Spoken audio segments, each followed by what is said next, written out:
Good morning, students.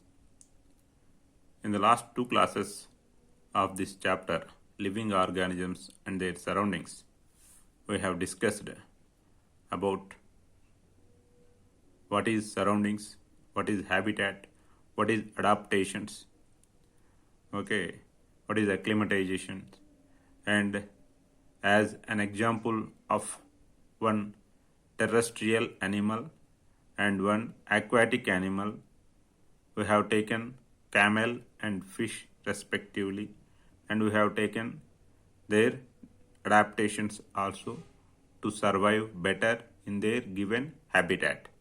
How camel is able to survive in desert and how fish is able to survive in water, and what are the adaptations present in camel as well as in fish.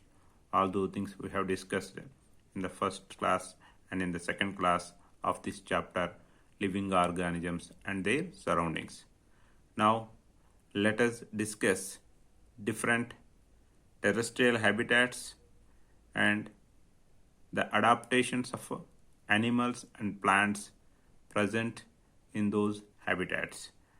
In the same way, let us discuss different aquatic habitats and adaptations of plants and animals that are living in those aquatic habitats. Okay, so what we are going to do, we are going to take a journey through different habitats. First, terrestrial habitats. What are various terrestrial habitats? We have discussed it is forests, grasslands, deserts, okay, mountains, etc. We have discussed all those things. Let us take first deserts. In deserts, the temperature is very high during the daytime and the temperature is very low during the night time. So during the daytime, if the animal has to survive and if the animal has to walk on the desert, the heat of the desert should not touch to the body of the animal. Like that, only camel has got adaptations. Camel has long legs by which the heat of the sand will not be touching the camel's body, or the camel body is kept away from the heat of the sand due to its long legs. But do all animals that live in desert have long legs? No. There are various other animals that live in the desert which do not have long legs, like snakes, rats, etc. So how do these animals survive in desert? So as they do not have long legs, if they come out during the daytime to venture or to just move here and there, what will happen? Their body will get what? Heat burns or heart burns. Okay. So in order to avoid that heat burning, what do? They avoid to come out during the daytime. So desert snakes and rats like animals do not have long legs like camel. So to stay away from very hot during the daytime, they stay in burrows deep in the sand. What is burrow? A deep hole that is made in the soil. Okay, so in the desert soil, they make a deep burrow so that automatically the heat will be kept away from their body. So they stay inside that deep hole or burrow during the daytime, and they come out only during the night time when it is cooler than the daytime. Why do they come out? If they do not come out, who will get their food, right?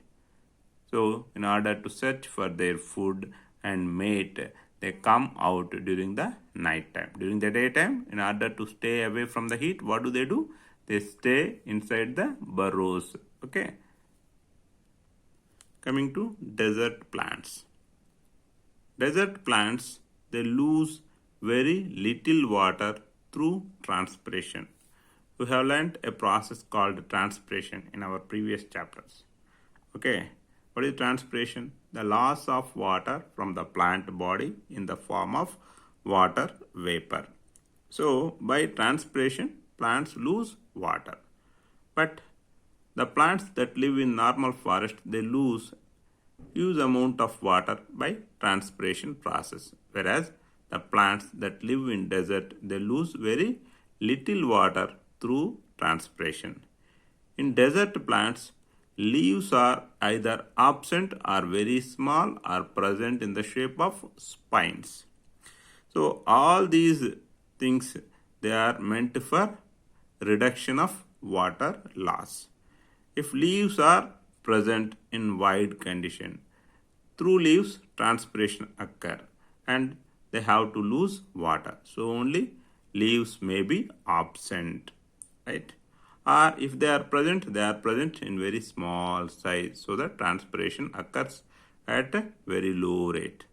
Are present in the form of spines. Spines like structures cannot do transpiration. So all these things, they are meant for reduction of water loss. But what is the other purpose of leaves? Generally, leaves carry out transpiration as well as photosynthesis, which we have learned in our previous chapter, right?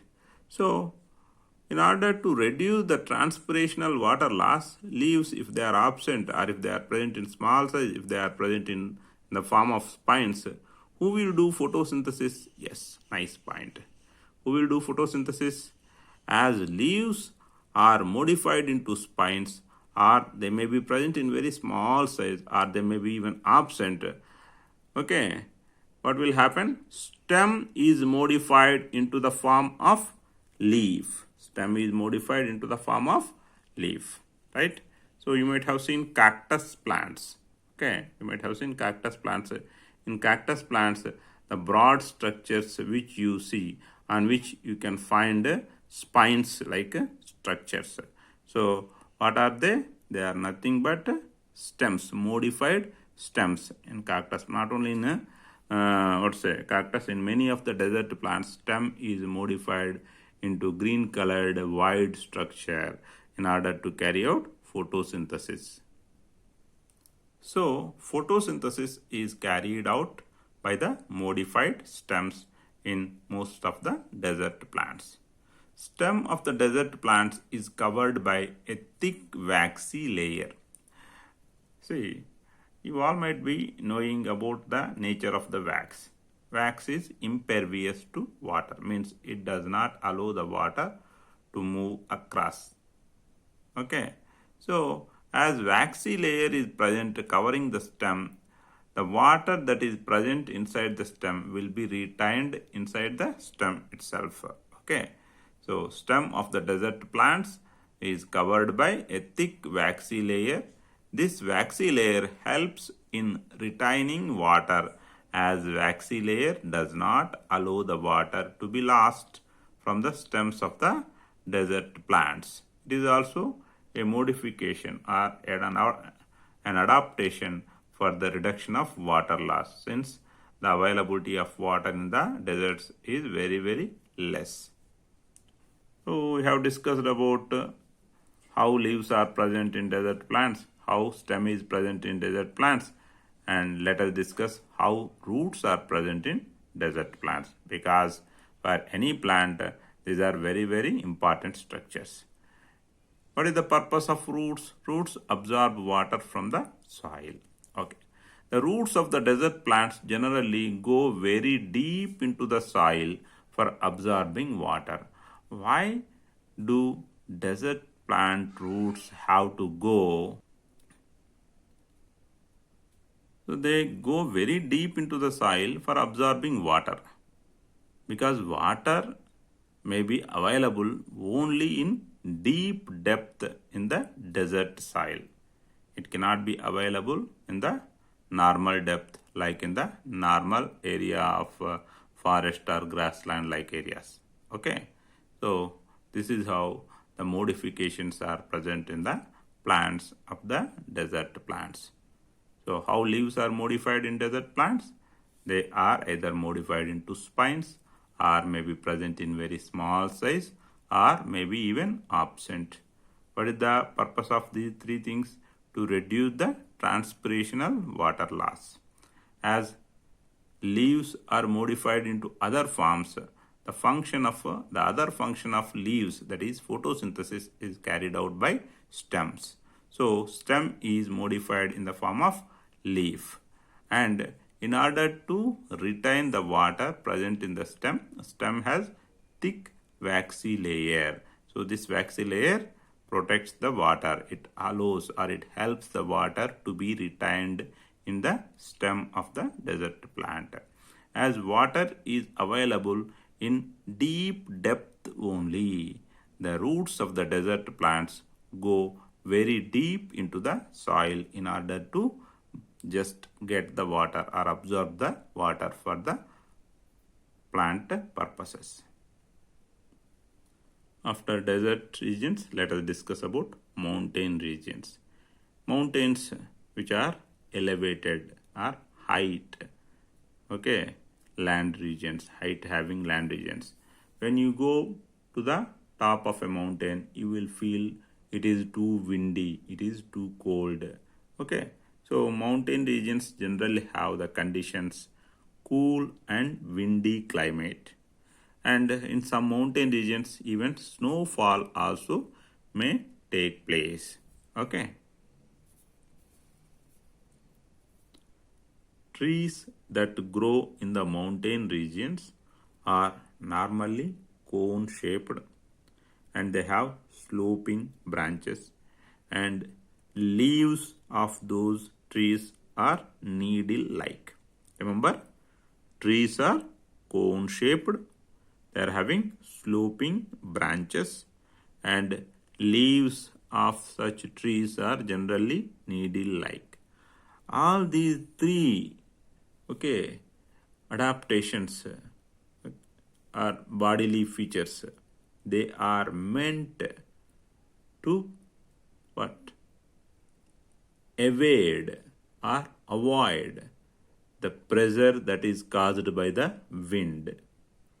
Wind can give more damage to a square structure or a rectangular structure rather than a conical structure, and wind can cause damage to a flat structure rather than to a needle, okay. So, and sloping branches, they help but to avoid the wind pressure. Is it only for wind pressure? Yeah, we have discussed in some mountain regions snowfall also may take place. So, as snowfall is taking place, if branches are horizontally present, not sloping manner, then what will happen? The snow will be accumulating on the branches itself. And if the leaves are wide, not like pointed, then also the snow will be getting accumulated. If the tree is not in cone shaped, if it is normal shaped like a umbrella type, then what will happen? The snow will be getting accumulated. The accumulation of snow will cause so many problems to the tree. So only the trees that grow in the mountain regions are normally cone shaped, have sloping branches, and leaves of such trees are needle like. These features help the rainwater and snow to slide off easily from the trees, and they protect the tree from the wind pressure also. We have discussed about the plants that live on the mountain regions. Let us discuss about the animals that live on the mountain regions or in the mountain regions. Animals that live in the mountain regions have thick skin, or they have thick amount of fur to protect them from cold. We have already discussed mountain regions are having cold climate. So in order to be protected from that cold condition, animals have thick skin or thick amount of fur. For example, if you take ants have long hair to keep them warm. And snow leopard, it has thick fur on its body, including covering the feet and toes also. And this thick fur protects its feet from the cold when it walks on the snow, right? And mountain goat, it has strong hooves. Hooves means the toes of the legs. In the mountain goat, strong hooves are present. These strong hooves help them for running up the rocky slopes of the mountains. And mountain regions have different heights, and organisms that live at different heights have different adaptations. All those things are not going to be discussed here, but try to remember, as mountains or mountain regions are of different heights. For different heights, the animals and plants that are living at different heights have different adaptations. Okay, now coming to grasslands. Under grasslands itself, you need to just remember these are even the adaptations of forest living animals and plants also. But here we are not going to discuss about the plant adaptations because they are the normal plants. Grasslands and forests have normal plants, the plants that have all normal features which you know. So we are not going to specifically discuss about them, but we are going to discuss about the animals that live in the grasslands and forests. Okay. Grasslands and forests are generally inhabited by many type of animals. Among them, some of them are going to eat only plants and plant products. Other animals are going to eat these herbivores. What are herbivores? The animals that eat only plant and plant products. And carnivores, the animals that eat these herbivores. Okay, they may eat even carnivores also, but generally they prefer the herbivores. Okay, carnivores generally they do not eat much, but all carnivores in common they eat herbivores, right? Okay, so deer like prey animals and lion like predator animals are present in grasslands and forests. And let us discuss the adaptations of prey animals. What is prey animal? Animals that are being eaten by the predator animals are called prey animals. Example, deer, rabbit, etc. Deer is a prey for tiger or lion, etc. Adaptations of deer. See, what are the adaptations of deer? Deer has strong teeth, long ears, eyes are arranged on the side, and it has got good speed. Strong teeth, they help for chewing hard plant stems because it eat only plant stems. Long ears, they help to hear the movement of the predators because it has to be very alert. And eyes are arranged on the side so that it can look in all directions for danger. If they are arranged only in front, it can look only front side. Okay, so as the eyes are arranged on the sides, it can look all the sides. Okay, right. Speed helps to run away from the predator when predator tries to attack it. Okay, what are the adaptations of predator animals like lion and tiger? Animals that eat the prey animals are called predator animals. Example, lion, tiger, leopard, etc. Generally, predator animals are strong animals. They can hunt and kill animals like deer with their strength.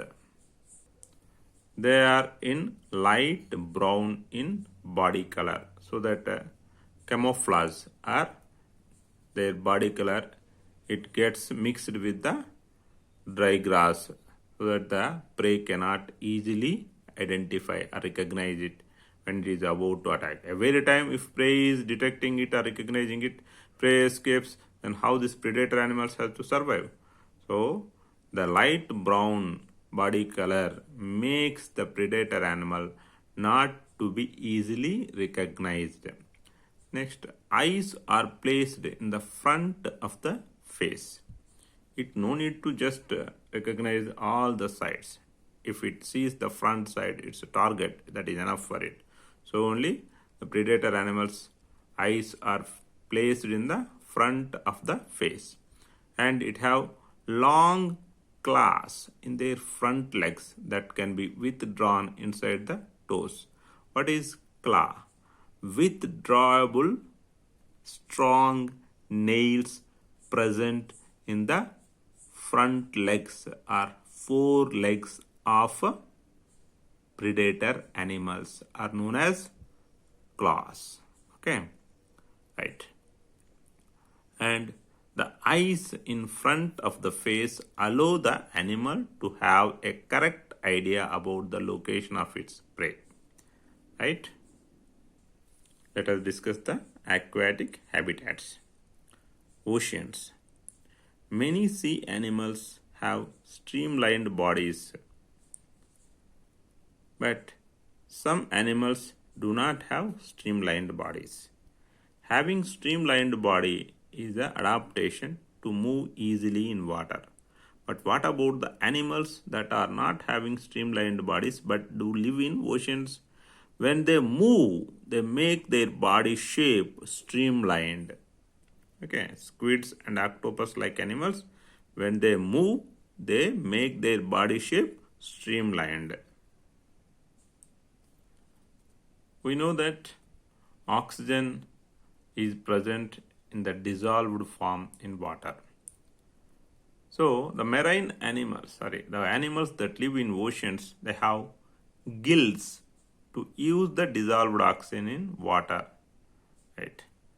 But there are some animals that live in oceans which do not have gills. These animals breathe in air through nostrils or blowholes. What are those animals? Dolphins and blue whales, etc. And how do they breathe in the atmospheric air or oxygen? Through their nostrils. And the nostrils present in the animals like dolphins and blue whales are called blowholes. And these blowholes are located on upper part of their head, right? As nostrils or blowholes are located on the upper parts of their head, these animals, when they come onto the surface of the water, they can easily breathe in without bringing their complete body on to the surface of water. So the blowholes or nostrils are present on the upper part of their head. Okay, so that when they just bring that upper part touching to the surface of the water, then automatically they can breathe in the atmospheric air. If gills are generally present on the sides, so those animals which are having gills, they can only take the dissolved oxygen. If nostrils are present on the sides, what would have happened? These animals had to bring their complete body so that their nostrils can have the exposure to the atmospheric air. But luckily, they have their nostrils located on the upper part of their head, so that even the upper part, it is just brought near to the surface. The remaining body is submerged in water. Only upper part, it is just lifted up, and the animal can easily breathe in the atmospheric air. Okay. Dolphins and blue whales like animals can stay inside the water for a long time without breathing. Why? Like how we breathe in many times. If they have to breathe in many times, they have to come all the time to the surface of the water. That may be risky for their life. The other animals may attack them, right? Including human beings also. So they are having the ability to stay inside the water for long time without breathing. So the animals like dolphins and blue whales come out to the surface from time to time. They have got a disciplined timetable. Okay, so they can stay for longer periods of time inside the water, and time to time whenever they need air, they come to the surface of the water. Now let us discuss about our nearby areas like ponds and lakes. So the plants that live, okay, you can find in ponds and lakes many plants that live. So whatever the plants or animals that live in water, they are called aquatic plants and aquatic animals. Aqua means water, right? So some of the aquatic plants have their roots fixed in the soil below the water, right? So we will discuss about the roots, leaves here, not about the stem much. Okay. So some of the aquatic plants, they have got roots fixed in the soil present at the bottom of the water. If you take the terrestrial plants, the roots in terrestrial plants, what do? They help in the absorption of nutrients and water from the soil. But aquatic plants, already they are living inside the water. Do they require water to be absorbed by their roots? No. Then what is the purpose that they can serve? The roots of the aquatic plants do not require the absorption of water. They only serve the purpose of giving support or anchorage. The plant is fixed in the soil present in the bottom of the water. For that anchorage or support, the roots help in the aquatic plants.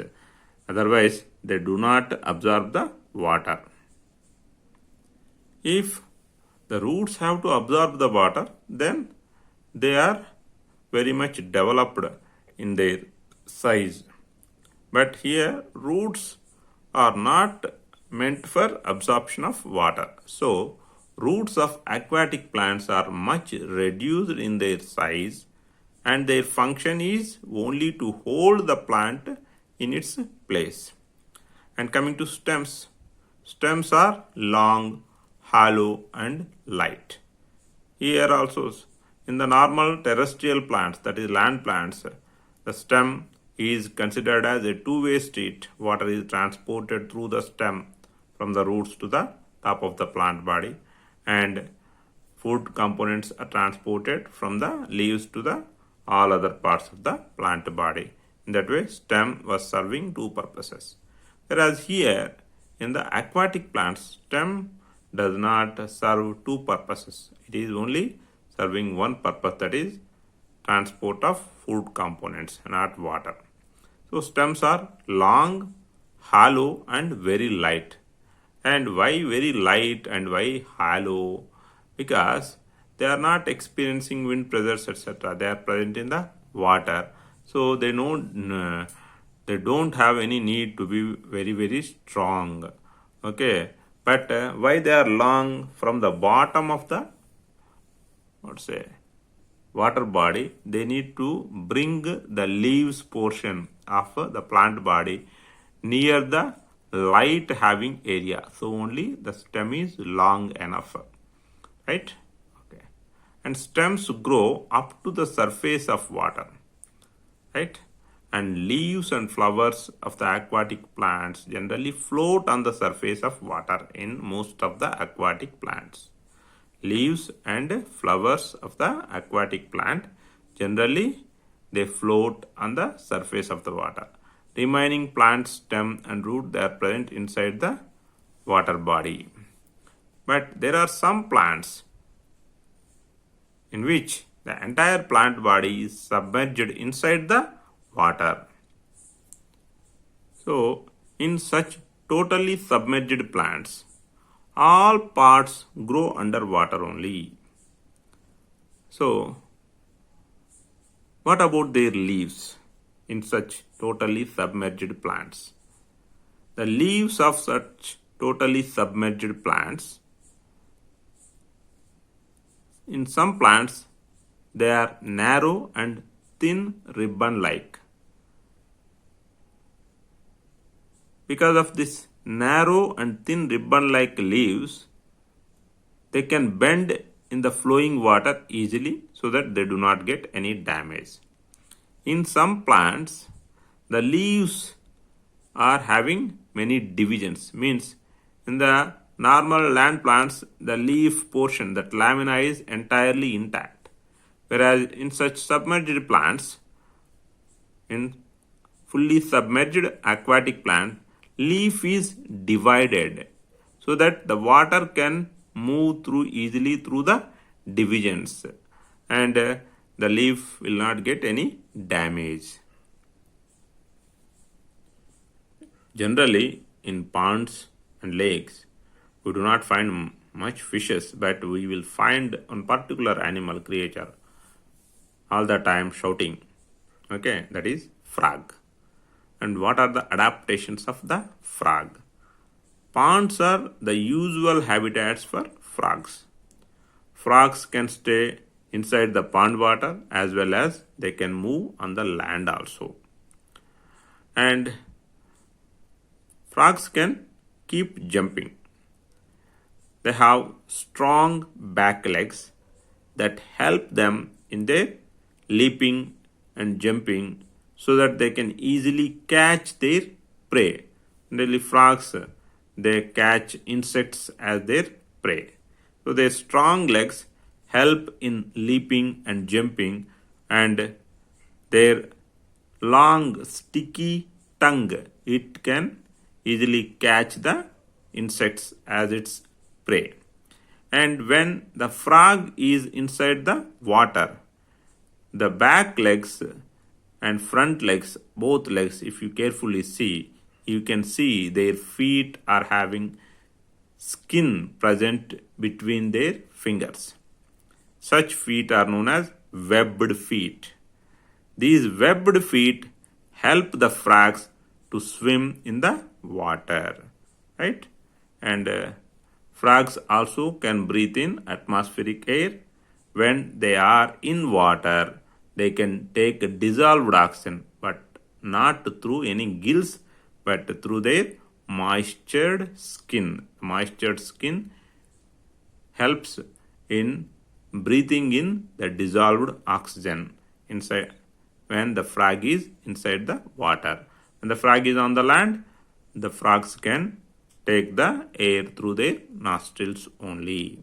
So these are the adaptations of frogs. With this, we have completed different terrestrial habitats and different aquatic habitats and the adaptations present in the animals and plants that live in these habitats. Next class, we will discuss what are various characteristics of all living organisms. Okay, thank you.